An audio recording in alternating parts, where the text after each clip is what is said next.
I can't think of anything that I would rather be doing than reviewing knives and bringing them to the Kripple Krew. I love being able to check out all that this insane knife world has to offer us. And even so, certain days feel like a real special treat to me. And today is one of those days because we get to look at a knife that I've wanted to check out for over 3 years. We get to look at the first true transformer knife. That's right. Today, we are looking at the Rike knife, Forever Steel Alkaid.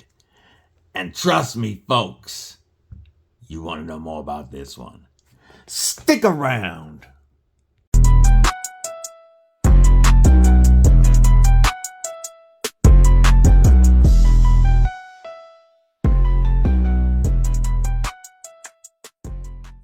What it do, Kripple Krew? EDC with DVD, disabled but deadly. And this one is exciting for me, folks, because I wanted to check out the Rike knife Forever Steel Alkaid since the first time I saw a video on these, like, I think it was at least 3 years ago. And it blew my mind. And still, there's nothing out there that quite matches what this knife does. Before we get into that, I wanted to say I'm happy to be back from my road trip. Deadly daughter is safely delivered to college. It's quite awesome. Deadly Jr., who is just out of the military, also started college today. So both of my kids started college today. Quite a trip. But being gone means I have quite a few knives here that I'm going to be doing reviews on, kind of stacked up while I was gone. And one of those that we're going to be looking at is the amazing new Krew Triad V3. You guys already know that the Triad was my favorite of the Krew models, and the V3 is somehow even better. So I hope you're looking forward to this. I have reviews of the Sabretooth and Wolverine coming. We have reviews of North Mountain Blades. We have reviews of TRM knives. There's a lot coming, so be ready for some videos, folks. Make sure that you've stabbed that like button and that you've /subscribe so that you don't miss any of that stuff. Also, make sure that you bash that bell for notifications. We're getting close to 2,500 subscribers, and there's going to be some giveaways when we get there. But what we're here to see today is the Rike knife Forever Steel Alkaid. And thanks to the Rike Pass Around group, shout out, homie, Everyday City Carry, we actually have 2 versions of this insane transforming knife to look at. First, let's get to the specs. This knife has an overall length of 6.53 inches with a handle length of 3.77 inches and a blade length of 2.83 inches.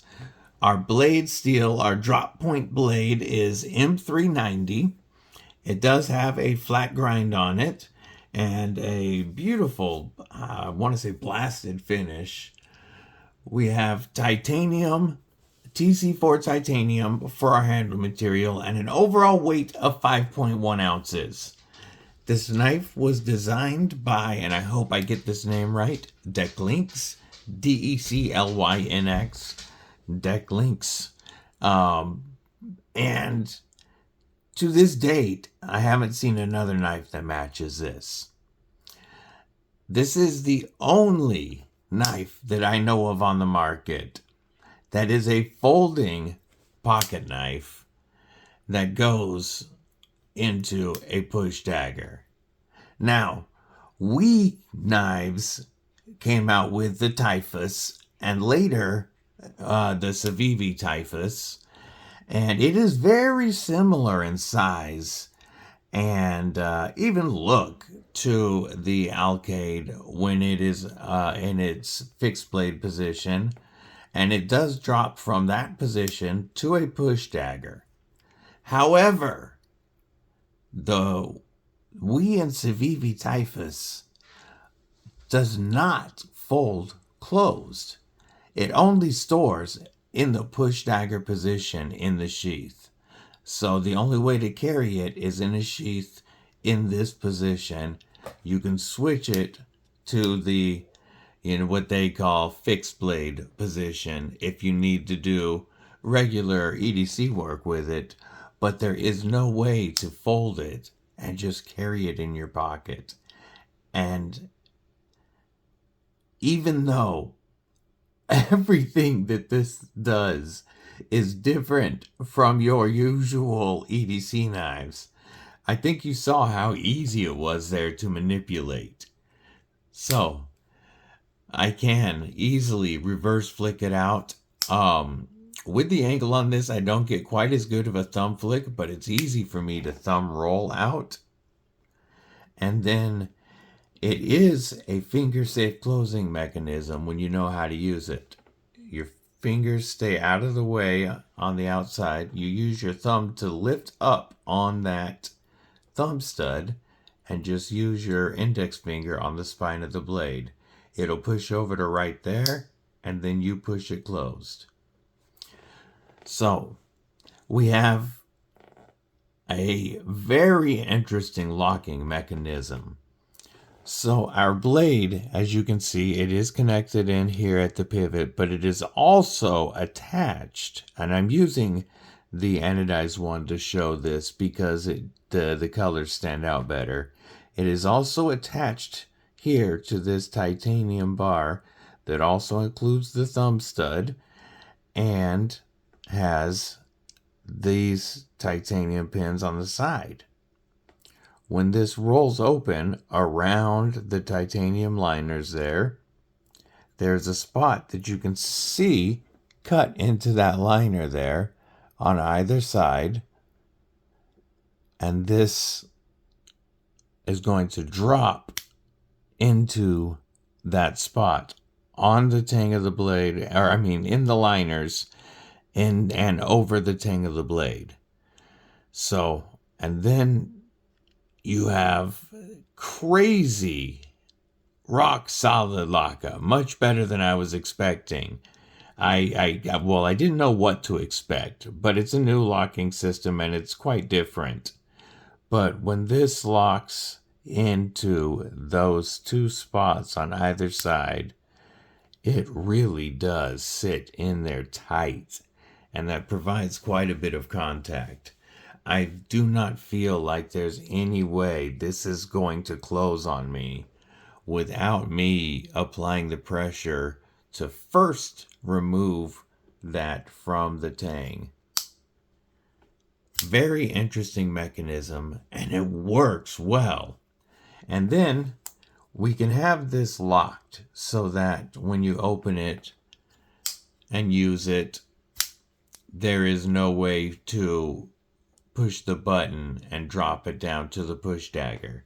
So if you know you're going to be using it for a while in this position for regular EDC stuff, and you don't want to worry about accidentally bumping that button, which is hard to do. They place it in a very good spot. You don't really hit it unless you mean to. But if you know that you're going to be using this as just a standard EDC knife, you can have that locked out. And then all you need to do to drop it to push dagger mode, make sure you saw that, is push that. And you can see it says lock. Right now it's locked out. Push it up, and then all we have to do is press that button and gravity does the rest.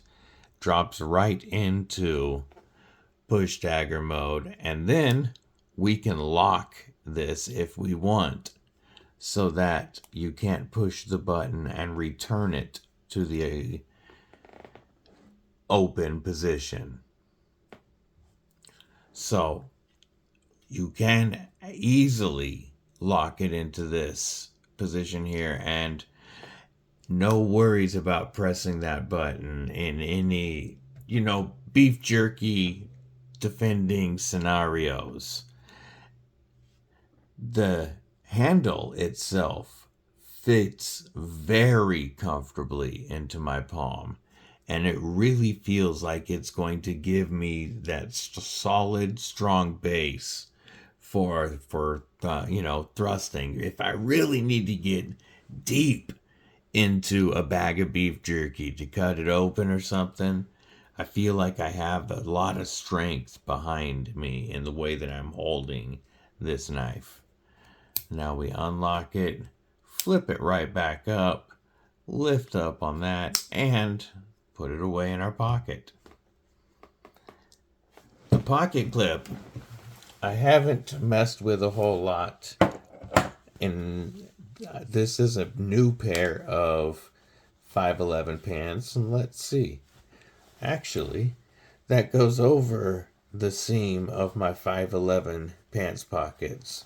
Much better than I was expecting. And I do believe, I'm going to try something. I think if you really worked at it and figured out the angle, these thumb studs are big enough to use as a pocket opening feature. But this little tiny pocket clip does go even into my 511 tactical pants pretty well. And those have a thicker seam because specifically for knives. And it went in much better than I was expecting. And it does carry tight. You do have this much. Let's close this blade. You do have this much sticking out of the pocket so that you have enough to grab and pull it out.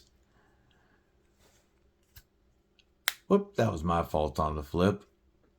In the open position, there really is, you can hammer fist it, but your main grip is going to be the saber grip, and it's with the big finger indexing here. It is going to make it so that in a saber grip, you've only got one spot really to hold. And with my extra large gloved size hands, I just get a full 4-finger grip on this. But in a pinch grip, it's very comfortable and very easy to get that tip down to whatever you're working on. Same with an index style utility grip. Very easy to use that pokey but strong tip.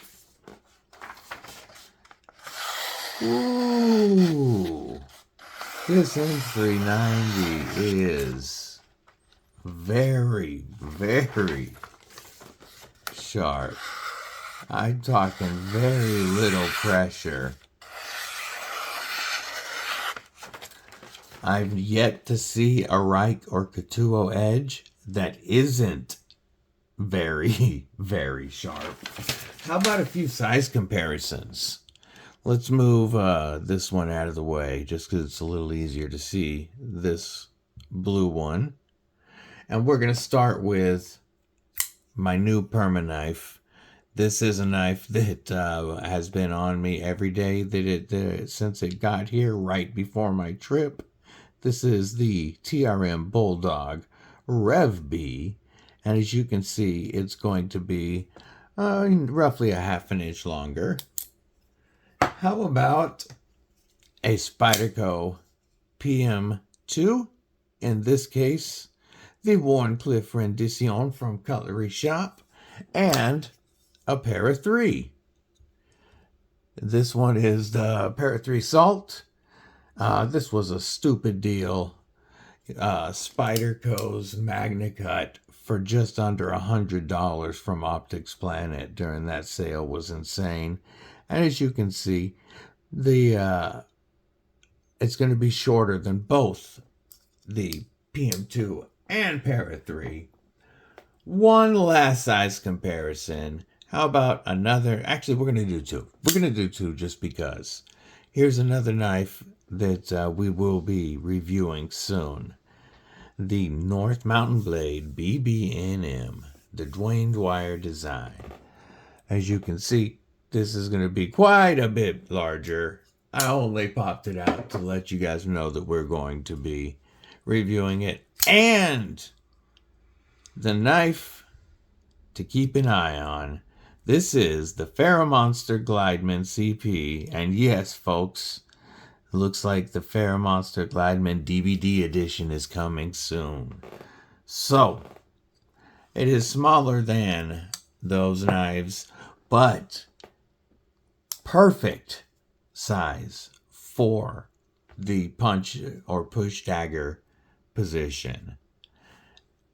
It's right at that medium EDC size, but with plenty of blade, 2.84 inches, plenty of blade to use. And it makes it so that it is still a very comfortable size in this grip. I think it is sized perfectly, honestly. And I do want to talk a little bit about the hardware.